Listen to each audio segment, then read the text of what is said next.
Hi everyone, this is Deborah. This video is an update on all of my dating videos I did for people over 50 or 60. I don't like the online dating anymore. I've been on and off them for 9 years, and a lot of my subscribers are saying, well, gee, what's wrong with you? You haven't found anybody. Well, yeah, I did find 2 guys in those 9 years, and I was engaged to them, a couple of guys, and for whatever reason it didn't work out. But I have been on and off those dating sites for 9 years, and I regret being on them totally. And I screened the guys that I did go out with. I made sure that they, were not sending me inappropriate pictures. I made sure that they had read my profile, and I even had put in a secret word encrypted, like in my profile. And if they did not mention this when they were responding to me, then I know that they were just a player, But I think 1 out of 100 responses, I did respond back because I eliminated a lot of those guys by doing that. Now,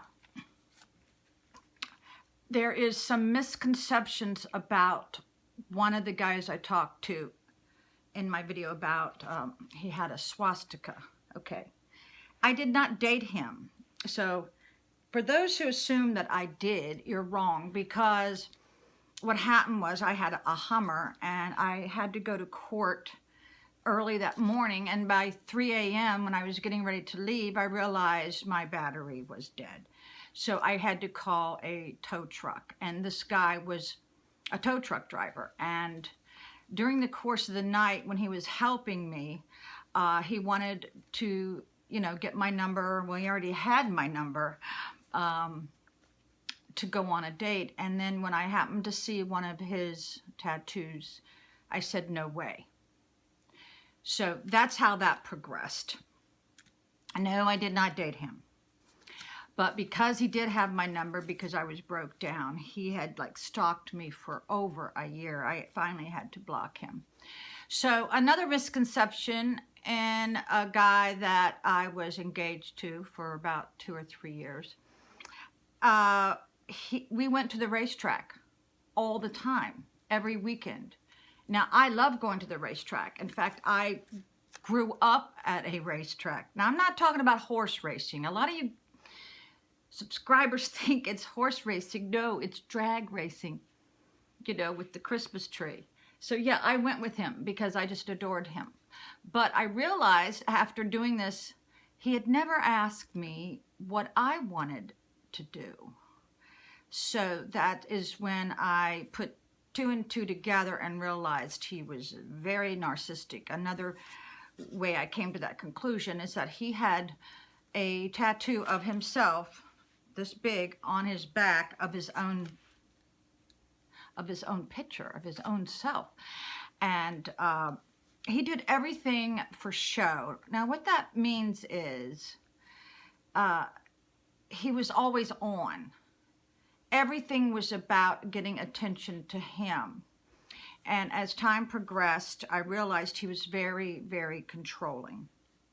And a lot of y'all were commenting about, does women go through men's medicine cabinet? Well, I did I went and asked about 10 women if they do this, and 9 out of 10 said yes. And the reason being is you can cut down a lot of wasted time if you find out the guy you're with has had serious or still has serious alcohol problems, or and I'm not talking about Viagra here, because almost every guy over 50, I'm assuming here, needs a little help.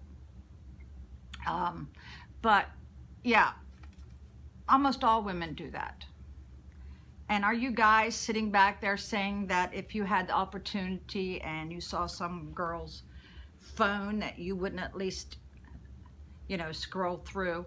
But yeah, because a lot of people hide their true self.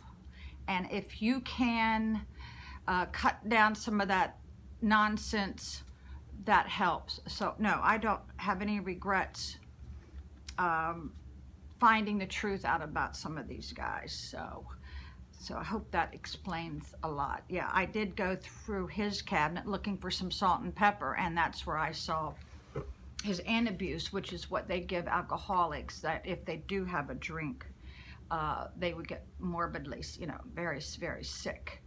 And I remember, as I said, we were engaged, and then I found this out, and then when we went to Ocean City for a weekend, we were playing pool, but of course I couldn't play very well because my neck is very damaged.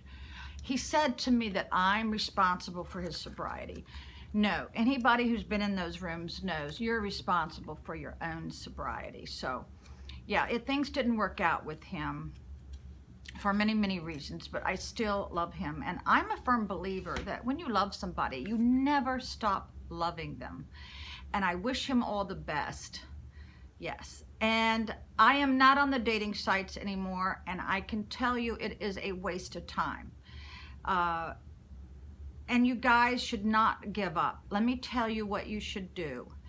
You should join a church in your neighborhood, or join the Eagles or the American Legion, or a civic group, you know, even, you know, go have a marathon. You know, I used to run marathons before I was disabled. So yeah, you're better off doing that. So I hope you've enjoyed this video. Bye.